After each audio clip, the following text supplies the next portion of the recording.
এটা একটা ষড়যন্ত্র। কে করেছে এই ষড়যন্ত্র আমরা জানি না। বাংলাদেশের তাওহীদি জনতার পক্ষ থেকে দাবি জানাচ্ছি, সৌদি দূতাবাস আমাদের এই দাবি পৌঁছায় দেখ, ওখানে হারামের ইমামদের কাছে পৌঁছায় দেখ এবং সৌদি সরকারের কাছে পৌঁছায় দেখ যে 1400 বছর থেকে মসজিদে হারাম এবং মসজিদে নববীতে 20 টাকা তারাবি ছিল। তোমরা একটা ওজনের কারণে এটাকে আধা 10 করেছ, বাকি 10 ঘরে পড়ার কথা বলেছ। সেই ওজোর কবে চলে গেছে? এখনো কেন এই গলত রেওয়াজ নিয়ে তোমরা আছো? 1400 বছর থেকে 20 টাকা হয়েছে, সেই হালাত, সেই অবস্থা ফিরিয়ে আনো, এটা আমাদের দাবি। আসলে 20 রাকাত তারাবি, 8 রাকাত তাহাজ্জুদ, এইটা কৌশল মাত্র। তারাবি শব্দটি হাদিস দ্বারা প্রমাণিত নয়। রাসূলের যুগে, সাহাবীদের যুগে, তাবেঈদের যুগে তারাবি শব্দটি ছিল না। এই সলাতের নাম হলো সলাতুল লাইল বা কিয়ামুল লাইল বা তাহাজ্জুদ। তাহাজ্জুদ শব্দটি কোরআন মাজিদে এসেছে, সলাতুল লাইল হাদিসে এসেছে বুখারী মুসলিম, কিয়ামুল লাইল হাদিসে এসেছে বুখারী মুসলিম। তা হয় কিয়ামুল লাইল, আর না হয় সলাতুল লাইল, আর না হয় তাহাজ্জুদ। সেই যে তারাবি ভিন্নভাবে আলোচনা করা 20 রাকাত বলে, আর তাহাজ্জুদ আলোচনা করা 8 রাকাত বলে, আসলে জ্ঞান সম্পূর্ণ কথা নয়। আমরা দিনী ভাই বোনকে বিষয়টি স্পষ্ট করতে চাই এই মর্মে যে বুখারী মুসলিম ও সহিহ হাদিস দ্বারা বোঝা যায় রাতের সালাত রামাজান ও রামাজানের বাহিরে 11 রাকাতই। উমর ইবনে আবি সালামা রাদিয়াল্লাহু তাআলা আনহু বলেন, তিনি আয়েশা রাদিয়াল্লাহু তাআলা আনহাকে জিজ্ঞাসা করেছিলেন, কাইফা কানাত সালাতু রাসূলিল্লাহ সাল্লাল্লাহু আলাইহি সাল্লাম ফি রমাদান, আল্লাহর নবীর রাতে সালাত কেমন ছিল রমজান মাসে। এটা হলো জিজ্ঞাসা। রমজান মাসে আল্লাহর নবীর রাতের সালাত কেমন ছিল। কাইফা কানাত সালাতু রাসূলিল্লাহ সাল্লাল্লাহু আলাইহি সাল্লাম ফি রমাদান।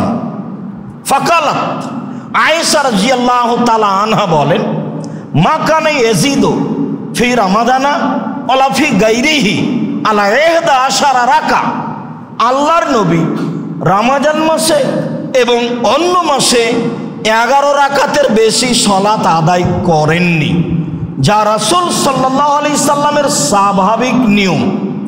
তিনি রমজান মাসে এবং অন্য মাসে 11 রাকাতের বেশি সালাত আদায় করেননি।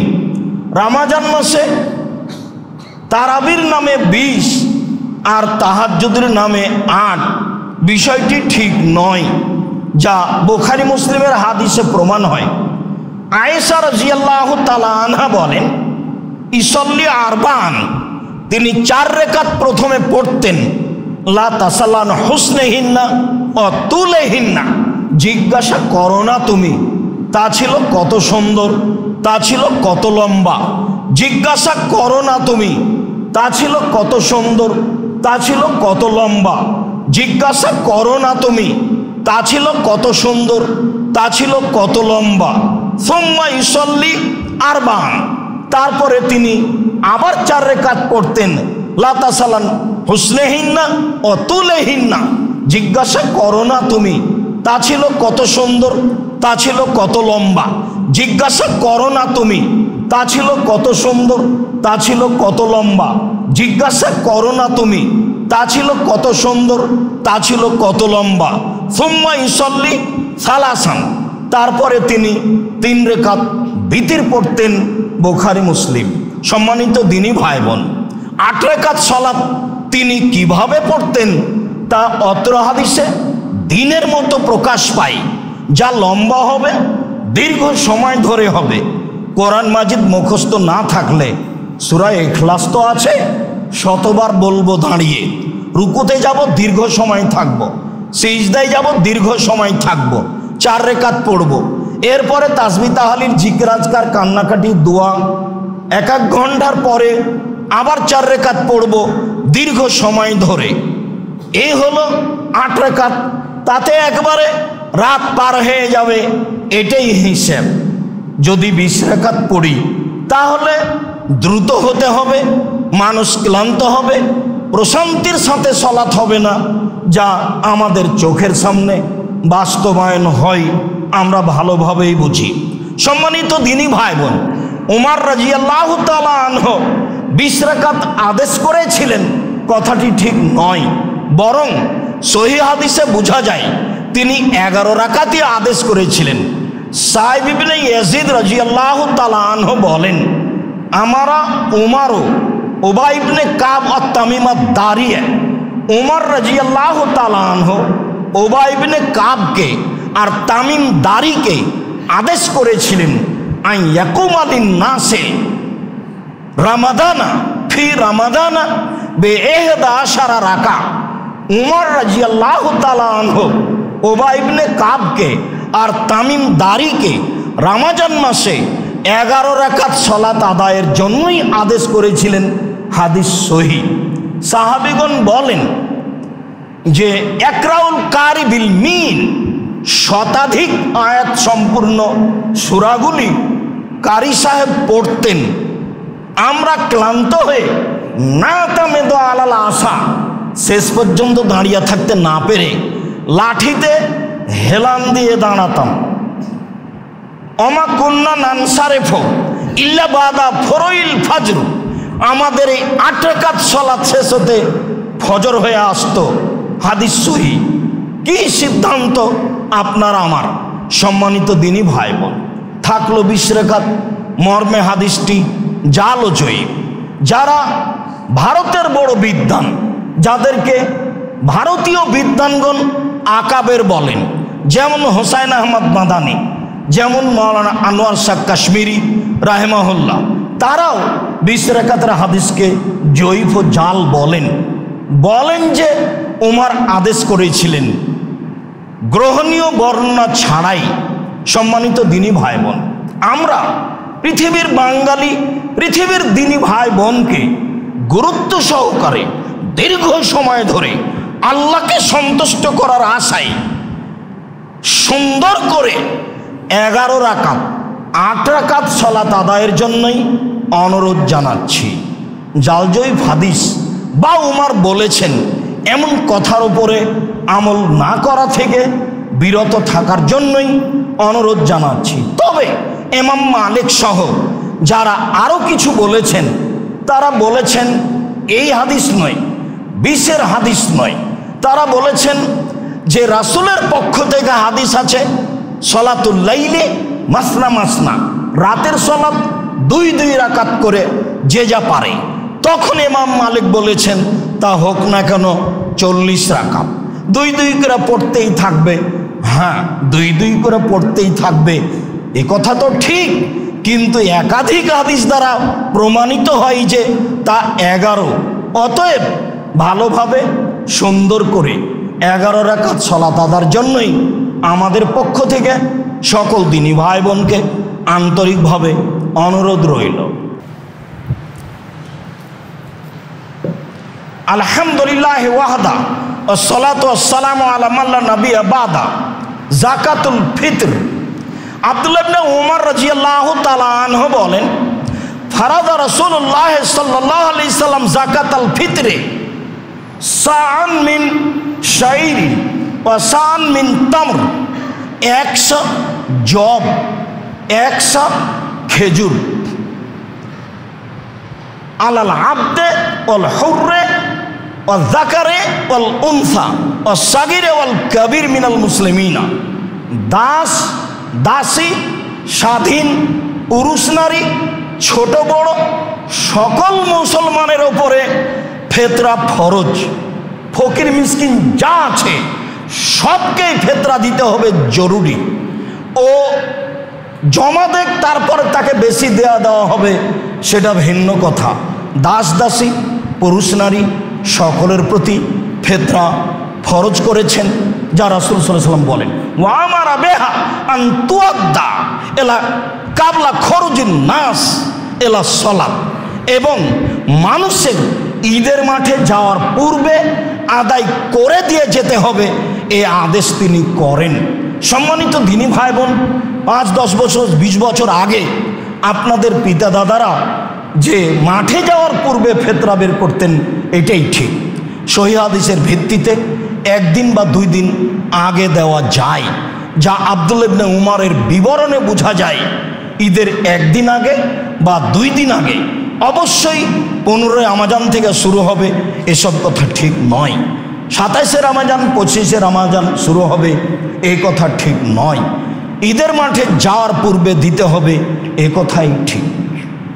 আবু সাঈদ খুদরি রাদিয়াল্লাহু তাআলা আনহু বলেন, কুন্না নুখরিজু যাকাতাল ফিতরি সান মিন তামিন, আমরা যাকাতুল ফিতর দিতাম 1 সা খাদ্য, অসান মিন শাইরিন 1 সা গম, অসান মিন তামরিন 1 সা খেজুর, অসান মিন আকিতিন 1 সা পনির, ওয়াসান মিন জাবিবিন 1 সা কিশমিশ। খাদ্য দিয়ে শুরু হয়েছে, এগুলো আমরা দিতাম। ফালাম নাজাল নুখরিজুহু, এইভাবে দিতে থাকি হাত্তা কাদেমা মুআবিয়া হাজ্জানাও মুতামিরা মিনাস শাম, ইতিমধ্যে হজের উদ্দেশ্যে অথবা উমরার উদ্দেশ্যে মুআবিয়া রাদিয়াল্লাহু তাআলা আনহু সিরিয়া থেকে আসলেন। ফাকাল্লামান নাস আলাল মিম্বারে, তিনি মিম্বারে উঠে এরকম জনগণের সামনে বক্তব্য দিলেন। তিনি বক্তব্যে বললেন, ইন্নি আরা আন্না মুদাইনে মিন সামারাই শাম তাদিল সান মিন তামরিন, আমি মনে করি সিরিয়ার অর্ধশা গম মদিনার 1 সা খেজুরের সমান। আমি মনে করি সিরিয়ার অর্ধশা গম মদিনার 1 সা খেজুরের সমান। আমি মনে করি সিরিয়ার অর্ধশা গম মদিনার 1 সা খেজুরের সমান। ফাখাযা নাস বিজালিকা, সেদিন থেকে মানুষ 1 সা বাদ দিয়ে অর্ধশা দিতে লাগলো শস্য। আবু সাঈদ খুদরি রাদিয়াল্লাহু তাআলা আনহু বলেন, তবে আমি তবে তিনি বলছেন আমি ফালা আযালু উখরিজুহু কামা কুনতা উখরিজুহু আবাদান মা ইশত, রাসূলের যুগে আমি যেইভাবে 1 সা দিতাম, যতদিন হায়াতে বেঁচে থাকব ততদিন 1 সাই দিব। আমি আবু সাঈদ খুদরি রাসূলের যুগে 1 সা দিতাম, আমার দেহে যতদিন শ্বাস থাকবে ততদিন আমি 1 সাই দিব। এই জোরালো ঘোষণা আবু সাঈদ খুদরি রাদিয়াল্লাহু তাআলা আনহু দিলেন। কালা রাজুলুন মিন কওমিন, জনগণের একজন দাঁড়িয়ে বলল, আওয়া মুদাইনে মিন কামহিন, কেন অর্ধশা গম চলে না? কেন অর্ধশা গম চলে না? কেন 2 মুদ গম চলে না? তিনি বললেন, লা, চলে না। তিলকা কিমাতু মুআবিয়া, এইটা হচ্ছে মুআবিয়ার মূল্য হিসাব, এইটা হচ্ছে মুআবিয়ার মূল্য হিসাব। লাক বালোহা, আমি মুআবিয়ার কথা গ্রহণ করি না। বলা আমালোহা, আমি তার প্রতি কখনো আমল করব না।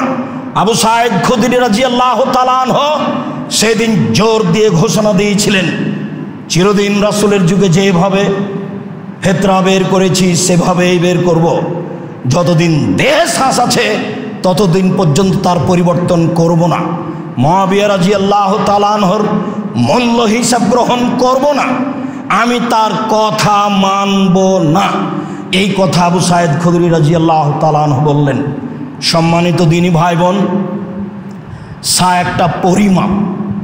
মদিনা থেকে যদি একটা সা কিনে নিয়ে আসেন, এখন দিয়ে বাংলাদেশে চাউল মাপেন, তাহলে সা আনে অনিষ্প সা 2.5 কেজি হবে। মানে কিলানে ও কিলো, ইসলানে কিলো অনিষ্প কিলো, 2 কিলো এবং হাফ কিলো 2.5 কেজি হবে ধরবে। আর যদি একটা সা ইরাক থেকে এখন কিনে নিয়ে আসেন, তাহলে 3 কিলো অনিষ্প, তাহলে 3 কিলো আর অর্ধ কিলো 3.5 কিলো ধরবে ইরাকের সায়ে, তাহলে 3.5 কিলোর অর্ধেক হচ্ছে 1.25 কিলো। 1.25 কিলোর মূল্য যা, তাই হলো ফেতরা। এই যে সহজ হিসাব, ভারত বাংলাদেশ পাকিস্তানের শতকরা 95 যোদ্দিনী ভাই বোনের সহজ হিসাব, ইরাকি হিসাব, সহজ হিসাব ইমাম আবু হানিফা রাহমাহুল্লাহর হিসাব, সহজ হিসাব মুআবিয়া রাদিয়াল্লাহু তাআলা আনহুর চিন্তা অনুযায়ী হিসাব, যা অর্ধশা, যা আবু সাঈদ খুদরি রাদিয়াল্লাহু তাআলা আনহু নাকচ করেছেন। আমরা রাসূলের যুগের শায়ের প্রতি আমল করতো, রাসূলের সুন্নাতের প্রতি আমল করতো। আবু সাঈদ খুদরি রাদিয়াল্লাহু তাআলা আনহুর এই 3.4টা বক্তব্যকে মূল্যায়ন করতো। এক সাই শস্য দিব মূল্য নয়, সেই কালেই তিনি মূল্যকে নাকচ করেছেন। মূল্য বিবেচনা করে যদি আজকে গমের হিসাবে খেজুর দেওয়া হয়েছে, আজকে যদি খেজুরের হিসাবে গম দিই, তাহলে 2.5 কেজি খেজুর যেগুলো 2200 টাকা কেজি, 3000 টাকা কেজি, তাহলে 2.5 কেজি খেজুরের দাম কত লাগে? 6000, 7500। 7500-এ যা গম পাওয়া যায় তাই দিই। একবার যদি আপনি শরীয়ত থেকে এদিক ওদিক সরেন, তাহলে আর মরা পর্যন্ত সঠিক পথে আসতে পারবেন না। সহজভাবে খালি জেন মাথাটাকে হালকা করে রাসূল সাল্লাল্লাহু আলাইহি সাল্লামের সুন্নাতের উপরে চলে আসেন, পথ সহজ হবে। সম্মানিত দিনী ভাই বোন, ফেতরা শস্য দিয়ে দিতে হবে, টাকা নয়। ফেতরা একসা দিতে হবে, জন প্রতি 2.5 কেজি, এ কথাই ঠিক। আমরা আজকের জুমার খুতবার পুনরাবৃত্তিতে বলতে চাচ্ছি, এতেকাফ জরুরি কিছু নয়, একটি সাধারণ সুন্নাত, করতেই হবে তা কিছু নয়। কোনো মাহাল্লাতে না করলে গুনাহগার হবে, এইটা একটা কুসংস্কার, মিথ্যা কথা মাত্র। এতেকাফ করা ভালো বিশেষ ইবাদতের জন্য। লাইলাতুল কাদরকে যে কোনো মূল্যে ধরার চেষ্টা করতে হবে, বেশি বেশি ইবাদত করে। আল্লাহুম্মা ইন্নাকা আফুব্বুন তুহিব্বুল আফওয়া ফা'ফু আন্নি, এই দোয়াটি পড়ার চেষ্টা করতে হবে। ফেতরা একসা দিতে হবে, শস্য, টাকা নয়। সম্মানিত দিনী ভাই বোন, আপনারা জামিয়া সালাফিয়াকে খুব ভালোভাবে চিনেন, জানেন। আপনাদের প্রাণের প্রতিষ্ঠান জামিয়া সালাফিয়া। জামিয়া সালাফিয়ার মাঠে ঈদের সালাত বাস্তবায়ন হবে। টাইম হলো সকাল 7টা। সেই দিন ঈদের সালাত নিয়ে আবারও আপনাদের সামনে বেশ কিছু কথা হবে ইনশাআল্লাহ। সাথে সাথে জামিয়া সালাফিয়ার জন্য যেটা দিনরাত চেষ্টা করবেন, সেটা হলো একটু মুখে দোয়া, আল্লাহ তুমি জামিয়া সালাফিয়া কবুল করো। এইটুকু আমার পক্ষ থেকে সকল দিনই ভাই বোনের কাছে জোরালো দাবি। দান সেটা আপনার ব্যাপার। আল ইয়াদুল উলিয়া খায়রুম মিন ইয়াদিস সুফলা, দেওয়া হাত ভালো নেওয়া হাতের চেয়ে, দেওয়া হাত ভালো নেওয়া হাতের চেয়ে। সব সময় দেওয়া হাত থাকতে হবে, এটা একটু খেয়াল করবেন। শিরক বেদাত মুক্ত জায়গায় দেওয়ার চেষ্টা করবেন। সম্মানিত দিনী ভাই বোন।